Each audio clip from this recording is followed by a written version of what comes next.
Blacks in Technology. Blacks in technology. Blacks in technology. Blacks in technology. Blacks in technology. Blacks in technology. And we are back. Welcome to the 73rd episode of the Blacks in Technology Big Tech Talk podcast. I am your host this evening, Greg Greenlee. No co-host for this evening, so I am solo on this one. This is your first time listening to this podcast. You can find us at the following URLs. We're at www.blacksintechnology.net. You can also follow us on the Twitters, and that's at Black in Technology. That is BLKINTECHNOLOGY.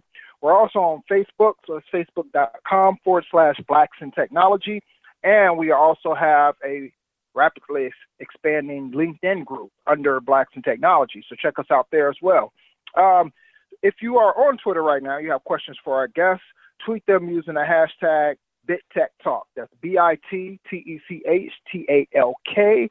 We do have a very fascinating and amazing guest tonight. We're going to get into that here in a second. But first, who is Blacks in Technology? Who is BIT?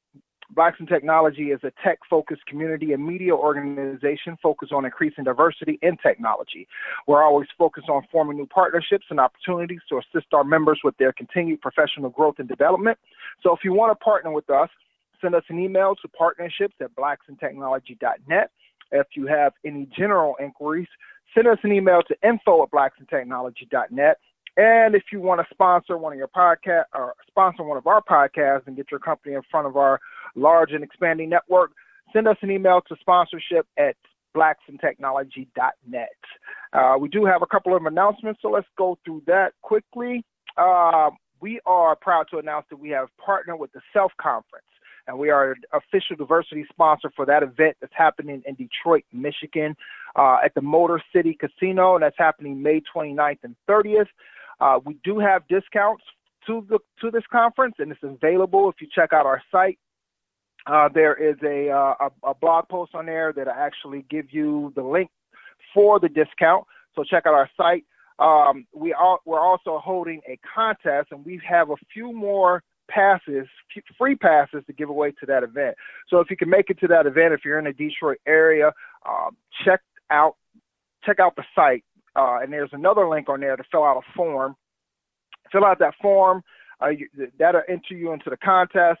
And if we contact you back, then that means you have a free pass to the event. So, and we're also going to be holding a meetup inside the conference as well on the 29th. That's going to be that Friday.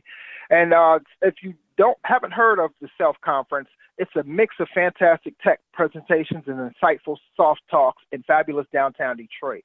It's going to be 2 days at the end of May, filled with mobile, web, hardware, software, process, and team talks to help you expand your knowledge, meet other technically minded folk, and immerse yourself in Detroit's tech renaissance. So hopefully you can join us there. There's an Eventbrite page up for the meetup, so check us out and register there.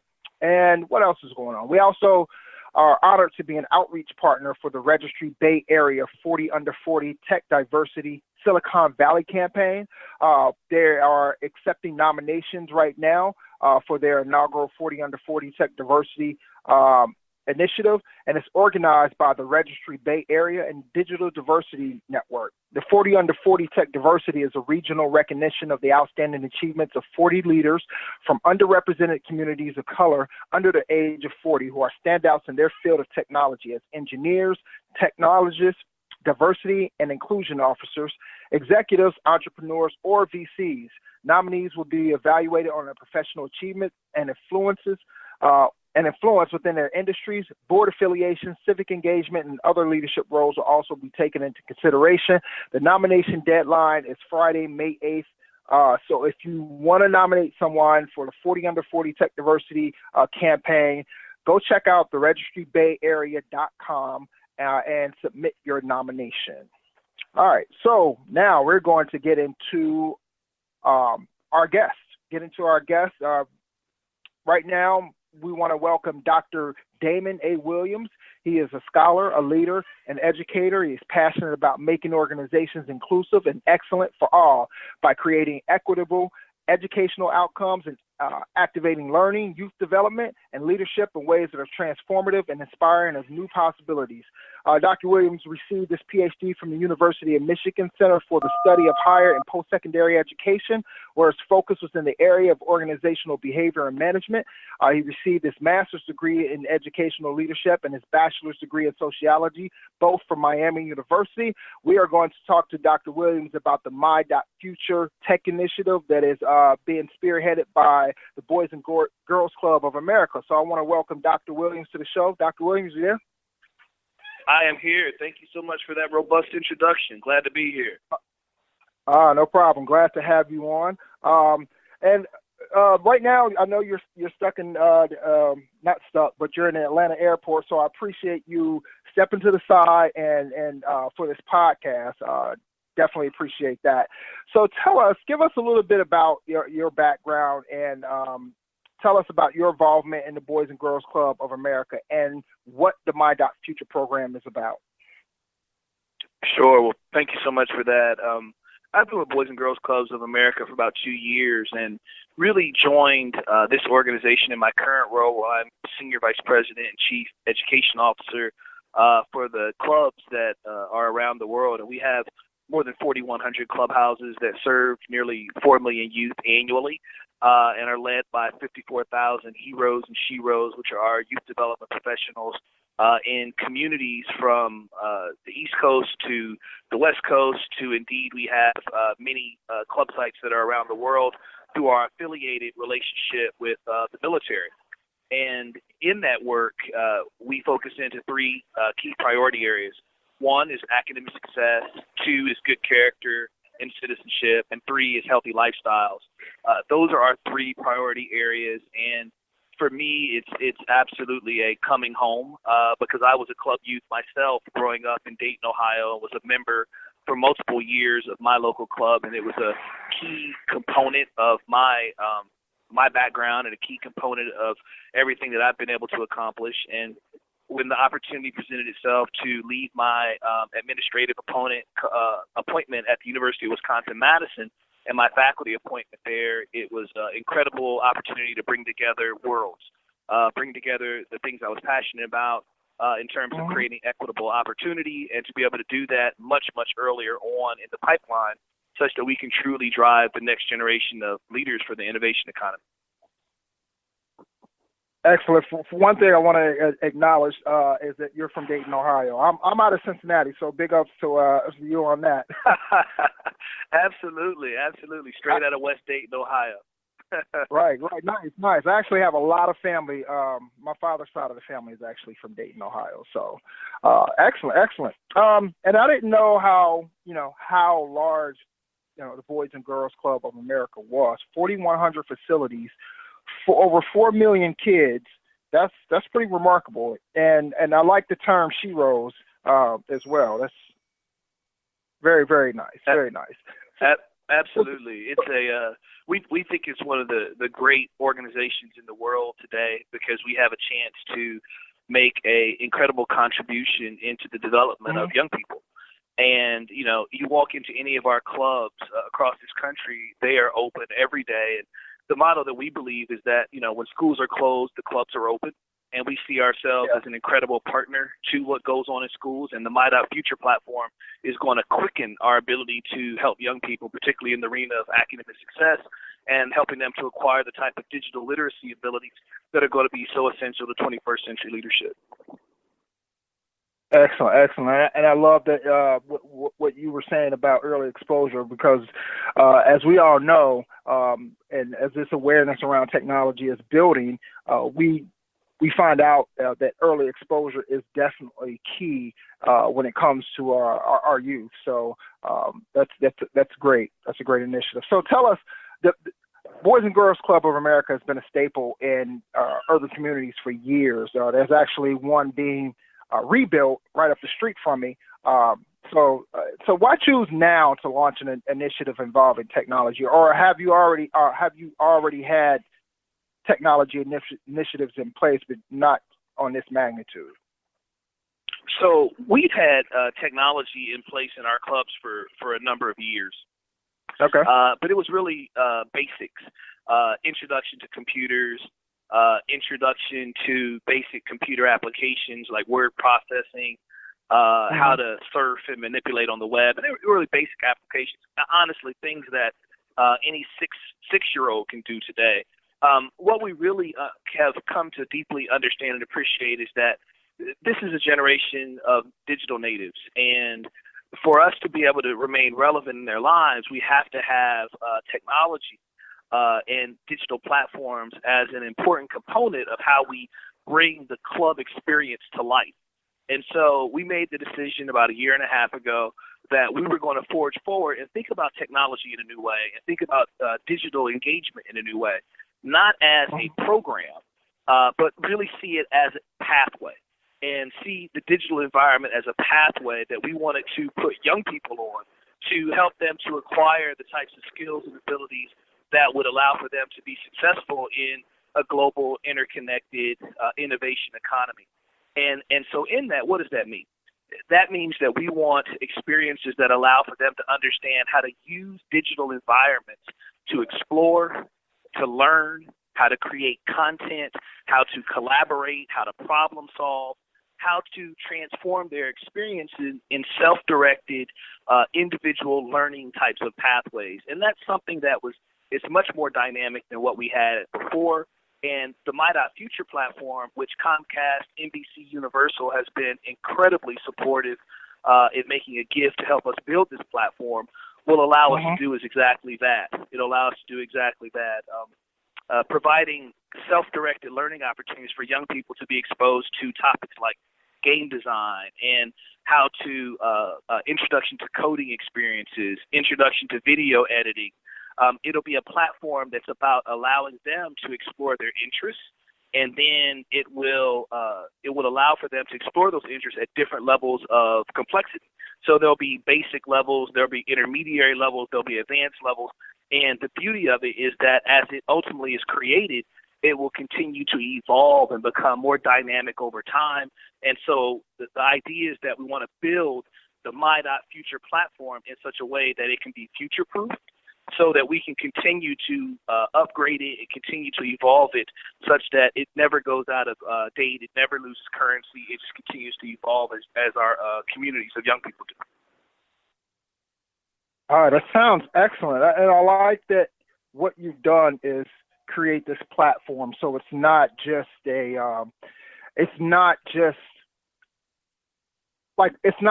tool where they can, kind of just go there and play games or whatever. This is the actual platform that is used to educate and used to instill and help them learn these new skills that's going to be needed for the 21st century for them to get ahead and be competitive. So that's excellent. So how did Comcast become involved in this initiative?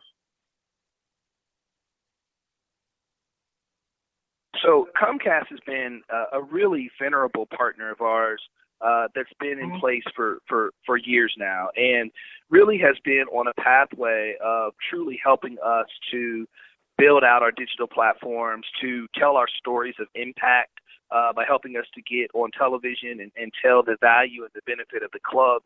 And Comcast themselves have a incredibly deep commitment to overcoming the digital divide that exists today, and really providing access for communities, particularly economically vulnerable communities, that will allow them to be full participants in this digital world that we live in today. And so it was a really natural partnership between our mission and our focus, and between their mission and their focus from a social impact, social responsibility perspective, and it was quickly able to align. And as a result, we were able to build the My.Future partnership. And ultimately, we know that it is going to play a tremendous role, particularly as it relates to expanding the number of young people who are becoming more prepared for STEM potential workforce opportunities early on. I mentioned just briefly a little bit about my background. So I was at the University of Wisconsin most recently, and before that, the University of Connecticut. And one of the areas where I played a really focused role in my leadership was on expanding underrepresented participation in the STEM fields, the science, technology, engineering, math fields. And so we had grants from the National Science Foundation. We had grants from other foundations. And in those grants, one of the things that I learned was multifaceted. One, it was that the challenge is not purely a challenge of exposure and interest. That's one piece of the challenge. Another piece of the challenge is you have to really engage young people in high caliber STEM-related experiences early and help them understand that pathway. And then the third piece of it is that you really have to strengthen their quantitative ability to do math and to do the types of have the type of quantitative and numerical abilities that will allow them to actually do the type of higher order mathematic manipulation that's required to actually obtain a degree in the STEM fields.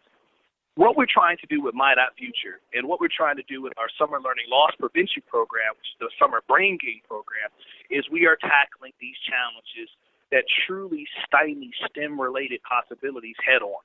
So our summer brain gain program has components in it that focus on STEM. It focuses on quantitative and numerical ability. And the My.Future platform provides that ability for us to have high-caliber learning-centered experiences that children at the 6th grade level and on all the way through high school can engage in. And so we believe over time this is going to be a true difference maker that allows for us to quicken the possibilities of our members to be fully prepared for the 8 million jobs that are anticipated in the STEM-related fields over the next several decades. Wow. And I think you really hit the nail on the head when you talked about this being a multifaceted. The problem itself is multifaceted. It's not just one thing that's going to help fix this digital divide. There's a number of ways to go at it and to really help try to engage the young kids and to bring them up to speed on what's going on in technology as far as building technology and engineering technology, not just being consumers and users of it. So it sounds like you all are definitely on the right track for that. Can you give us shed a little bit of light on how the program's curriculum is set up? So you have this platform right now. So what's all involved in this platform? How are kids using or utilizing this platform in order to gain these STEM skills? Sure. A couple things. One is the experiences. There ultimately are 40 experiences that will be a part of the first phase of the program, and the prototype allows for some of this to happen already today. But over the next 5 years, it'll continue to build up from there. It allows for our young people to tap in and to engage in these essentials experiences that we think are really fundamental to being able to be a high capacity kind of digitally engaged leader. And so, for example, one of the common things that a lot of folks do is photo manipulation. So, for example, photo manipulation is something that's an intermediary activity where a young person could go in and they will be directed through an experience to help them understand how to crop photos, how to adjust them, how to adapt them, how to integrate them into different types of media. There's other types of experiences like introduction to coding, and it takes young people into a self-directed experience where they can try this and try that, and it's got a pathway where we're intentionally taking them to some learning outcomes that'll introduce them to this idea of coding or even game design. So we try to choose topics like coding, game design, robotics, photo manipulation, graphic design, topics that we know young people have interest in, because we're trying to tap into a passion, motivation core, and then young people will go through these experiences through the My.Future platform and ultimately be developing competencies and skills. One of the things I want to make sure I state is that as they go through the different types of experiences, they earn digital badges. And so these digital badges will then become a part of a digital portfolio. So, little Damon is going through the various aspects of the My.Future's platform, and they're earning different badges. They're earning a badge on coding, on game design. Well, those badges then become the material that can be used to position your personal brand as you are applying for jobs, as you are seeking out internships, as you are seeking out college scholarship opportunities and in your college application process. And one of the things that we really are going to get incredibly serious about is this idea of intentional personal brand building in young people, and the badging capabilities of the My Not Future platform are going to be a huge part of that for us. Excellent. I think the three main areas that you all have chosen for technology, robotics, gaming, and coding are definitely great choices. Mainly because when you're dealing with the youth, they want to have that instant gratification, right? So if you're dealing with robotics and you're able to code something and make a robot do this, that's instant. They see it, they're in awe about it, they're wowed by it, and that will actually keep them engaged in learning more. Same thing with gaming. If you can make a character on a screen move to the left and then to the right or something like that, they instantly see that type of thing, and that instantly engages them and keeps them focused on that. And it's the same thing with coding. When you can write a line of code, hit enter, and instantly see your code.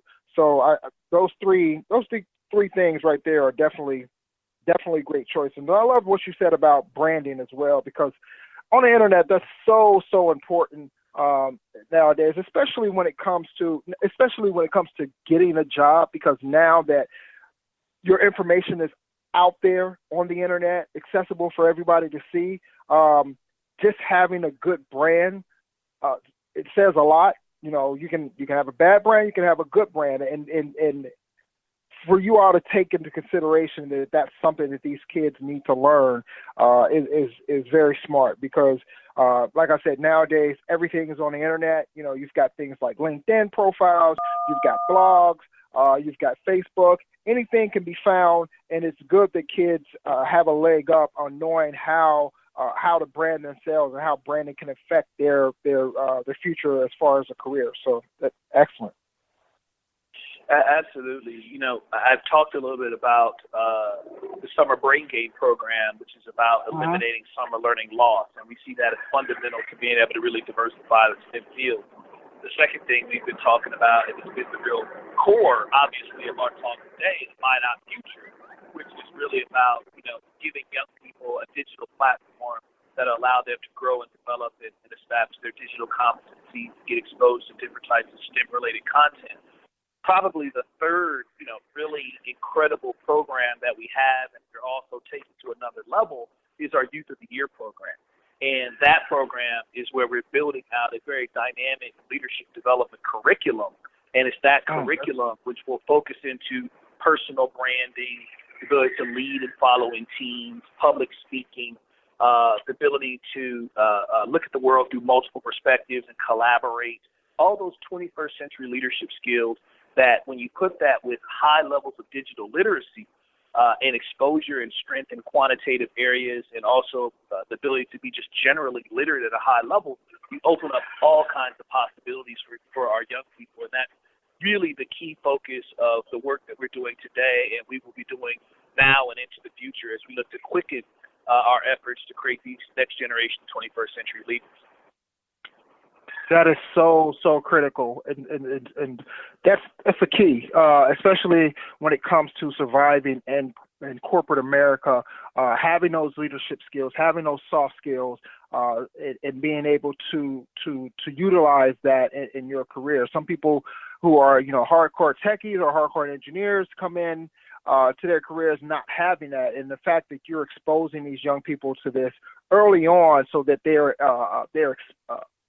exposed to this now as opposed to later is excellent. I love what you said about being able to see this through a wider lens. We just had a guest on the podcast a couple of weeks ago, Yolanda Conyers.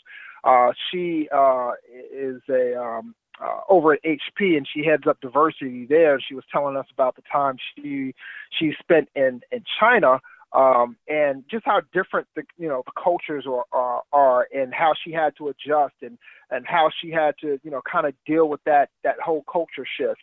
So I think it's great that you all are tackling this not just from the technology angle, but from a leadership development angle and from a soft skills angle as well. So that's great. Absolutely. I appreciate your support of that. One of the things I like to say is that when we lift up the hood on My Not Future, you can see the experiences that I've talked about, right? So you can see the coding, the game design, the graphics, those things. But when you lift up the hood, what we're really doing is a couple things that are fundamental to long-term success. Number one, we're trying to spark in young people that they will be continuous learners throughout their life. And that learning is not all the time about being in a classroom. It's not about getting a degree. In the world we live in today, where information is ubiquitous and information is increasing at such a rapid rate and velocity, what we have to have in our economy is dynamic, continuous learners that can pivot from topic to topic, can consume, can manipulate, can create information. And that is the undergirding, the foundation of ultimately what this entire My Not Future concept really rests upon. Gotcha. And that's such a key, not only in a technology career, but in this digital age with so much information going across the wire, and people taking in so much information. It's imperative that our youngsters know how to navigate, know how to take this information and utilize that, and like you said, pivot and ingest this information in order to make themselves that much more competitive in this economy. So definitely. So how do they access My Not Future? Is this just completely online, or is this online and accompanied with like in-person training as well? How does that work? Sure. It is a online platform for our members right now that are able to access it. And ultimately, as the platform continues to evolve, it will feature a single member user login, which will allow for each member of the clubs, when this thing goes full develop, will be able to have their log into and access the platform. In the prototypes right now, Clubhouse access is the primary way that young people are using it. But the vision, as we go full-blown in the 5-year partnership with Comcast, NBC Universal, is that ultimately this will be a 24/7, 365 experience that young people will be accessing, not just in their clubhouse, but they will be dynamically accessing it from their handheld devices. They will be accessing it from laptops and desktops that they may have access to at libraries or at schools or perhaps even in the home. And so the idea is, how do we, again, make the club experience not just an experience that happens in a bricks and mortar type of way, but an experience that happens irrespective of where you are in the world. You said something else, though, that I want to make sure I hone into. For us, the My Not Future project is a part of a bigger effort that we've created, which is the Digitizing Youth Development Project. And in the Digitizing Youth Development Project, overarching, what we're doing is we want to be a incredible player in establishing blended learning environments for young people, where it's not just the experience in the club, but that the programs that we have tie the experience in the club and the experience that they have outside the club to the digital world, such that it's a blended learning situation. And that is the ultimate vision of where we're going with our overall effort as we talk about this concept of digitizing youth development. Excellent. So, what you were talking about, how the kids not get engaged, but how they access the platform. So, how do you go about measuring progress, and how do you gauge? What metrics are you using to kind of gauge success of the program? Sure. So I want to talk about that in a couple ways. One is generally how we assess impact and development as an organization overarching. And one of the things that we invested in about 3 years ago was the establishment of a new assessment and evaluation system called the National Youth Outcomes Initiative, the NYOI initiative. And what that initiative does is it allows for us to collect about 150,000 surveys from young people that are club members every summer. And in that, we're asking them about their experience in the club. We're asking if they're having fun. We're asking them what they're learning. We're asking them to assess whether they've been skipping school or, what their challenges are. And those data allow for us to have a fairly sophisticated understanding of what's going on with our clubs, what's going on with our youth. So that's one way we assess. A second way that we assess is we are a deep believer in third-party evaluation. And so as a deep believer in third-party evaluations, I think I've got about 5 evaluations going right now against various different programs that we have in our portfolio right now, because we believe that what we're doing has to be evidence-based. It has to be on a cycle of organizational learning and continuous improvement. But as it relates to the My.Future platform, one of the beauties of this platform is that it will have in it assessment possibilities as you go through the experience. So as a young person is going through an experience, they are illustrating a skill or competency as they're going through it. So, for example, you might go through the first phase and earn 5 points in the first level badge because you mastered a certain type of competence. So right there, we're able to determine how long were you engaging on the platform in that activity. How many times did you come back before you were able to move to the next level? Did you move to the next level? You moved to the next level. How long did it take you to get to the level after that? And each of those levels have skill sets and competencies associated with it.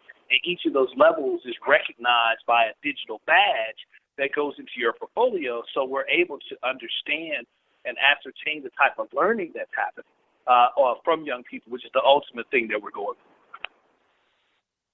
Excellent. Thanks for that explanation. So what happens, what do you have in place for kids that want to move beyond the My.Future platform? For example, you have a kid that just whizzes through the My.Future platform because he's a little bit more tech savvy than maybe some of his peers. And now that he's gone through that, now he's engaged. Now he's really intrigued, and now he wants to tackle something that may be a little bit more beyond My.Future. Do you have anything in place for that type of kid? Sure. So a couple things. One is as we go further in the My.Future platform, we want to have those very sophisticated experiences that are, beyond advanced and kind of at the top, the absolute top of the pyramids of complexity. And so the way the platform is being built is that we can continue to evolve and add those more advanced modules over time. So the idea is that we want a platform that continues to get more sophisticated as our young people. That's a part of the answer. Another piece of this is that we believe that we don't have to be the curators of every experience in our clubhouse, but what we do want to do is be those leaders that can help young people who do want those advanced experiences to understand where to tap into. And so that is something that we will continue to explore more and more, and it's helping young people to continue to find the experiences that challenge them, to continue to help them to access those experiences irrespective of whether they have the financial wherewithal to do it or not. Excellent. And so we all know that the kids being involved is one thing, but it always helps if the parents are involved as well. So what steps has BGCA taken to ensure that parents are involved in this learning process? Sure. So as we continue to roll this thing out, and we're at the early phase of it, we will actually have some parent module training such that our club leaders can actually conduct workshops with parents about the My.Future platform so that they understand that it's a safe platform, that it's a platform that is academically aligned, that it's a platform that they should be encouraging young people to access. So that is the beauty of us being a bricks and mortar facility, meaning that that parents can actually come in to the clubhouse and experience a workshop just like they could at a school. And in those modules that we're creating, our staff and clubs will be able to sensitize parents and other caregivers to what the Mind Out Future platform is all about and encourage them to help their young people to be able to access it. Although mothers and fathers and grandmothers and aunties and uncles may be less sophisticated in understanding how to access the platform than their young people are who are in the 6th or the 7th grade. Exactly. Well, fortunately for me, I'm an engineer, so unless my kids are geniuses at 3 and 6 years old, I don't have that. I don't have that problem. Although they are, these kids nowadays, it's just amazing.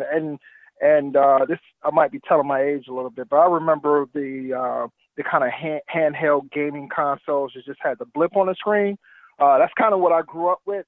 But it's amazing that my 3-year-old now can, and at the time he was just 2, can take a tablet, know how to swipe it to turn it on, knows how to get to his favorite apps, knows how to, queue up his favorite video on Netflix. This is truly, these kids nowadays are a lot more digitally aware than we were at our age. So, excellent. Absolutely. I have a daughter, and my daughter is currently about 18 months old, and she already understands how to swipe. She already understands if she presses on it, it's going to make it change. She understands that sound comes out of it, and if she pushes certain types of buttons, it goes on and off. And she's 18 months old. And so we really began to think about the seamless way that these young people are introduced to digital technology. What you begin to understand is a couple fundamental concepts. Number one is that for them, it is as natural as breathing. Number two, it also has an impact on their sense of identity. And so in many ways, they will interact in the social, digitally connected world in ways that previous generations would not even think to. It is as natural to post something and be looking for friends to like it or to retweet it or to advance it as it is to have a conversation with someone of my generation. And so the way that they think about themselves, the way that they think about themselves in relationship to others, and the manner in which technology is a natural facilitator of possibilities is so much different than the way that we were raised. To the point that as we continue to evolve forward, this idea of a mouse will go away. This idea of point and click will go away because everything will move different ways of interfacing with technology, and it'll be very natural to my daughter because she's 17 months old and she's swiping already. Right. And them being as young as they are and not having these boundaries in their minds already set, that is just going to really spur innovation. And that's why it's so important, what Mind Out Future is doing, what the Boys and Girls Club of America is doing, because once we unleash that power of our young people and their imagination, and show them what can be done with technology, and kind of take those shackles off, then they'll be able to participate in this innovation economy. And I think that's what's so great about what you all are doing. So definitely. So what's the process like for interested people, say, or interested parties to become volunteers in a program? Say, for instance, they wanted maybe to try to help the Mind Out Future platform by maybe coming up with some type of curriculum for it, or doing some coding work. Or do you all have some ways for people to become volunteers in that? The volunteer engagement component of Mind Out Future specifically has not been built out. At the same time, the clubs are looking for volunteers every single day. And so, you know, for an interested person that wanted to volunteer, it would be a process of contacting that local club where you wanted to volunteer and going through a protocol of safety. Because the first priority for us as an organization is safety of young people. First is safety. And then everything after that, after we've ensured the responsibility of safety, is everything after that is about how do we stay relevant in the lives of young people. And that's where a program, a platform, a vision like Buy Dot Future comes in, because it allows us to stay relevant in the lives of the digital generation, the app generation that we have in our clubs today and tomorrow. Right. So are there plans to make the platform kind of extensible so that maybe people can add on to it? Is there plans in the future for that? You know, not in terms of third parties or interested kind of openware contributors. And a part of that goes back to that issue of safety. So we're talking about having ultimately, you know, the identities of young people connected to senior user login, such that, you know, there's an incredible responsibility associated with maintaining the integrity of that information. So that would mean that we would obviously have to control and evolve the platform in more narrowly defined ways. Gotcha. So how can organizations such as Blacks in Technology, how can we lend our and other organizations like us lend our support to the My Future program? Well, I think one of the ways that you can become engaged is to reach out to us at the Boys and Girls Clubs of America national office and express that interest in supporting. And we obviously would be very interested and would follow back up on that. I think other ways that your viewership could be involved is to actually connect directly with clubs locally. We are starving to have people who have a high level of technology related capacity to be engaged in our clubs, to conduct workshops, to talk about their experience of how they became a computer engineer, or how they became a graphic designer, or how they became a big data analytics consultant, to really demystify these pathways for young people who don't see them in their communities on a day-to-day basis.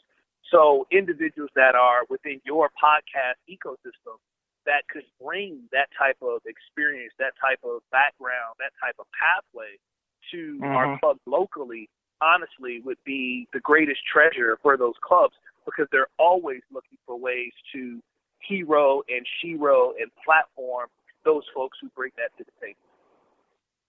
Excellent. I was just I was talking to Tia earlier and telling her how they just built a brand new Boys and Girls Club facility not too far from me up the road. They had one that was probably about a mile away from where they're building the new one now. And it was really, really outdated. It's been there for over 30-something years. Parking was terrible. It was only street parking. The way that it was accessible was really not in the best location. And I'm not talking about neighborhood-wise. I'm referring to how you actually have to access the Boys and Girls Club. It was like kind of like on the main street, and so you couldn't like pull in the parking lot or anything like that and maybe go in through the side or whatever. It was like right there, and during rush hour it was just a bear to try and get up that street because there would be so many cars parked. But they built a brand new facility right up the street, equipped with a parking lot, and it just looks like it's going to be a huge facility. So I'll definitely be checking that out, and I'll definitely try to lend my services to them to help volunteer, maybe, or even give some workshops and some presentations, because that's always something that Blacks in Technology is mainly made up of technology professionals, and I've always wanted to kind of tap into the youth and try to not only introduce them to Blacks in Technology, but allow them to be able to engage within our community as well, because we have a lot of technology professionals and people that can serve as mentors on our platform. So I think that would be a really good way to do that. That's awesome. Absolutely. We would be so thankful of your support in that way, and for your listenership to, again, become involved in the work that we're doing. It takes an entire community of committed folks to overcome the challenges that we face, and we love being a fulcrum to help make that happen. Excellent. So before we jump off here, how can people find more information about the program? Where do they go? Give us some the URLs from the My.Future. Sure. So the first place that I would direct you is to Boys and Girls BGCA.org is our flagship website that houses information about all of our programs, and more information would be available there to assist with understanding the types of programmatic offerings that we have, and where we're going with the My.Future platform. Excellent. Real quick, what cities are you rolling this out to? All of the BGCA clubs across America, or are there a select few cities that are going to get it first? It's kind of like a pilot thing, and then roll out to other cities later. How's that going to work out? Sure. So the prototype platform is available right now that any of our clubs can access. However, as we continue to refine what we're doing with the platform, we will inevitably have some tailored beta executions that will allow for us to understand what's working, what's not, how we take things to the next level, and we'll continue to arc out from there, and always with the vision of wanting to be at scale across our 4,100 clubs. Excellent. Well, Dr. Williams, I want to thank you for joining me this evening on this podcast and giving us some excellent information about the My.Future Tech Initiative and about BGCA. We want to wish you much success in the future, much success to the My.Future initiative. And if there's any way that Blacks in Technology can help out and support this initiative, just let us know. Just shoot us an email. We're always willing to support it, whether it's through promotions or whatever way we can think of to help support that initiative. Just let us know. It's just simple as an email. Well, it's been a true pleasure to be here, and I'm at DAWPhD for anyone who wants to get at me on Twitter. And to give even more information about the My.Future platform, please visit not just BGCA.org, but also visit myfuture.net. We have even more resources that will get you there directly without going through the gateway page, myfuturenet.net. Excellent. Once again, Dr. Williams, thanks a lot, and hopefully we'll hear from you more in the future. Will do, and thank you so much. We greatly appreciate the opportunity to talk about the work that we're doing in communities across the country. Thank you so much. You're welcome. Take care. Bye.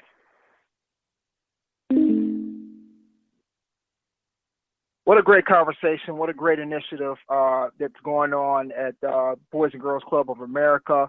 Definitely check them out at myfuture.net. Check that out them out at bgca.org. Dr. Williams dropped a lot of knowledge on us, and definitely appreciate him from coming on. So that's it for this episode of the Blacks in Technology Big Tech Talk podcast. Thanks to all our listeners. Thanks to our guest, Dr. Damon Williams. If you like what you heard tonight and want to let us know, or you have any suggestions or comments, email them to us at contactus@blacksintechnology.net. Join us next week, May 7th. I know we usually take a week in between podcasts, but some things have kind of changed around and flipped around on the calendar. So we're going to have another podcast next week, and we are going to have computer scientist Dr. Nikki Washington on the show. Dr. Nikki Washington was the 2000 valedictorian, Johnson C. Smith University, receiving her BS in computer science. She received an MS and PhD from the NC State University in 2002 and 2005. respectively, becoming the first African-American female PhD in computer science from the university and the first Johnson C. Smith computer science graduate to obtain a PhD. So I'm very excited to have her on next week. So join us, same time, 9 p.m. Eastern Standard Time. And remember, tech yourself before you wreck yourself. Take care and have a good night. Blacks in Technology. Blacks in technology. Blacks in technology. Blacks in technology. Blacks in technology. Blacks in technology.